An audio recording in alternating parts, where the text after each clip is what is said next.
What is intercultural worship? Well, let me start by first defining the word intercultural and also worship. This is a monocultural setting. Let's call this the monocultural church. It's one culture, and unfortunately, it shuts out all of the other cultures that are around it. This one is a multicultural church where different cultures are represented. People are coexisting but not necessarily interacting with one another. And this one is an intercultural church. There's relationships between cultures. It's reciprocated and there's a willingness to learn from one another. Each culture touches one another and creates something new.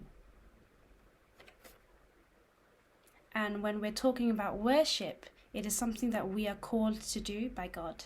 It is something that is beyond culture, but also reflects culture. Worship is contextualized, and I'm going to be focusing on sung worship. Fostering belonging for people in our church and community. If your church is diverse, we need to be having worship which reflects that diversity. It communicates that everyone's cultures and traditions are important, not just that of the majority. Because everyone's culture is given by God, we can affirm that as we use different languages and styles to worship Him.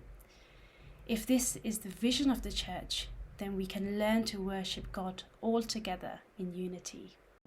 Worship is about more than ourselves.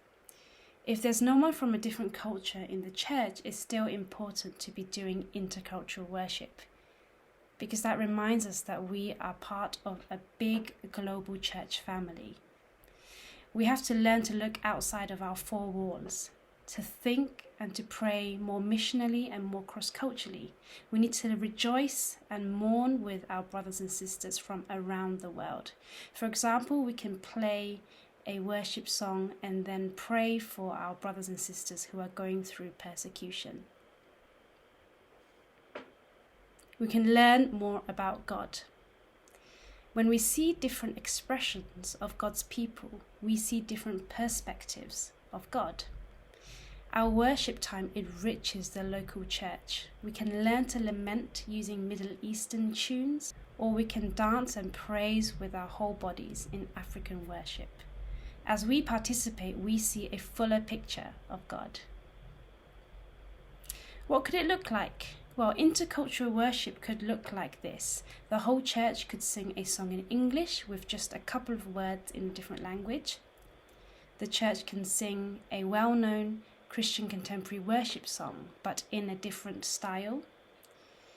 Native speakers can lead a song in their mother tongue, and everyone sings that song together, as well as singing the English translation. Or it can look like a worship jam, where each person brings something of their culture, and everyone listens and learns together. Intercultural worship is born out of relationship. Let's encourage one another to seek diverse friendships, to intentionally cross boundaries, to make relationships, to actually listen and to learn. If we desire to embody an intercultural lifestyle, we will find that cultural distance decreases and cultural comfort increases, leading us to create and cultivate spaces where intercultural worship really can flourish.